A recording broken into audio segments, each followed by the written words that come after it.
Distribution of values. That's probably not the first thing that comes to mind when looking at the legendary works of Norman Rockwell. But if, like me, you're a pen and ink artist, then studying how Rockwell uses values in his compositions is hugely beneficial. I did a rough thumbnail of this famous holiday season painting to get a feel for the composition. Then I sketched and inked the main outlines so that I could trace that image into my sketchbook 2 more times to give me 3 of the same pencil sketch for the value study.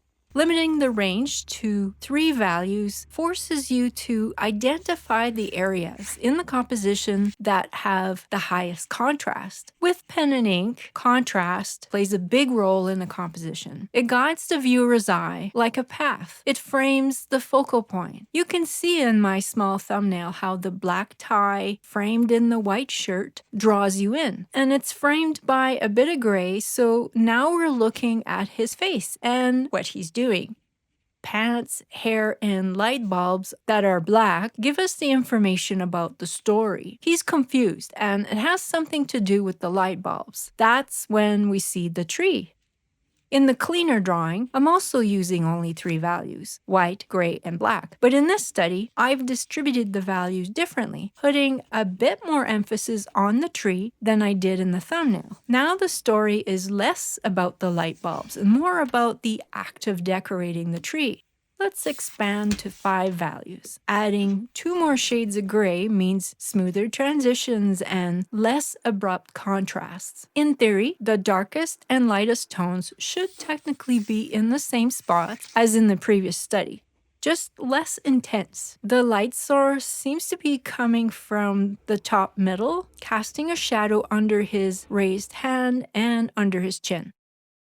But since the shirt is white, it's a level 1 in the value scale and the lightest value, then following that logic, his skin gets a level 2 shade, and some of the cast shadows on his shirt are also a level 2 or 3. It feels like I don't have enough values to transition for more subtlety. One way to make it look like there's more values is to vary the direction of the hatch marks. As anticipated, having a couple more grays gave us midtones for smoother transitions and less abrupt contrasts.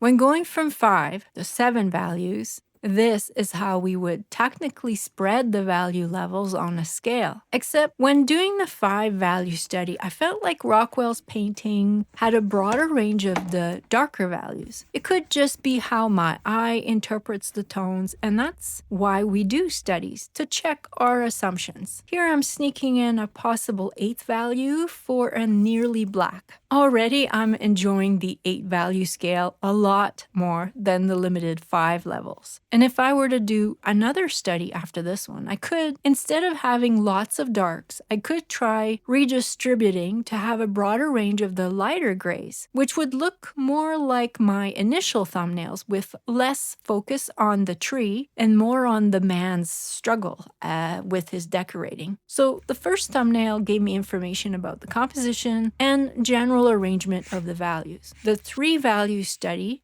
helped with identifying the areas in the composition that have the highest contrasts. And the 5 value study gave us a couple midtones so that we could smooth out the transition areas and unify the composition a bit more. The 8 value study, 7 or 8, gave us the option to distribute those midtones on a scale. And as we saw, where we place the intensity of the contrast affects the mood of the composition. Distribution of values was one of the techniques Norman Rockwell used for visual storytelling. I hope you found these studies helpful for your pen and ink projects. Happy holidays! Thanks for watching, and I'll see you in the next one.